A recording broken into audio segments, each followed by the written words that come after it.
Behind bars, two men facing charges of manslaughter tonight for their involvement in the deadly ghost ship fire in Oakland.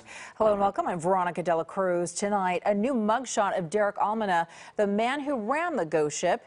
He's being held at the Santa Rita jail in Dublin. That's where Night Beat's Vazquez is right now. Joe, what can you tell us? Well, Veronica, he arrived just a few hours ago here at Santa Rita. Derek Almina, we've just learned his bail has been set at over $1 million. The DA said earlier today that if convicted, he could face nearly 4 decades in prison. An unmarked Lake County Sheriff's car drove Derek Almina into the Alameda County Jail facility this evening. Almina was arrested in Upper Lake earlier today, almost 6 months to the day after the converted warehouse he managed, nicknamed the Ghost Ship, went up in flames, killing 36 young men and women. They created the high risk of death. A reasonable person would have known that acting in that way would create such a risk.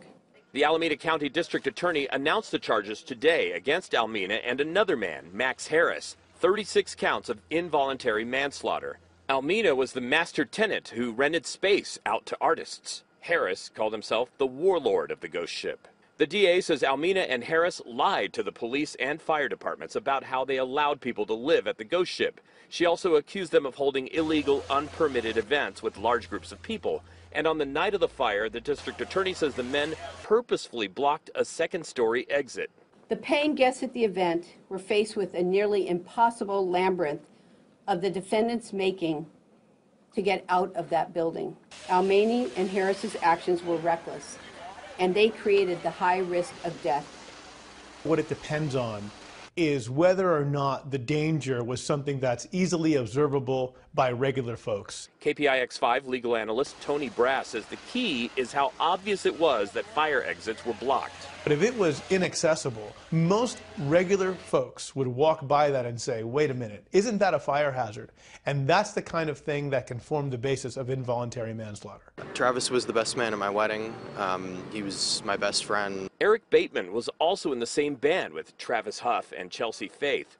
Both died in the ghost ship fire. There's a lot of blame to go around. Eric wonders whether the landlord and the city should also accept responsibility, and he thinks his late friends would also believe it's excessive that both men face 39 years in prison.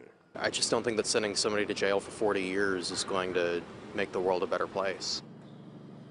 Several family members and friends noted today that so far there has been no mention of the landlord, the owner of the ghost ship property. The DA said she's not going to talk about whether more charges could be filed. Reporting live in Dublin on the Night Beat, I'm Joe Vazquez.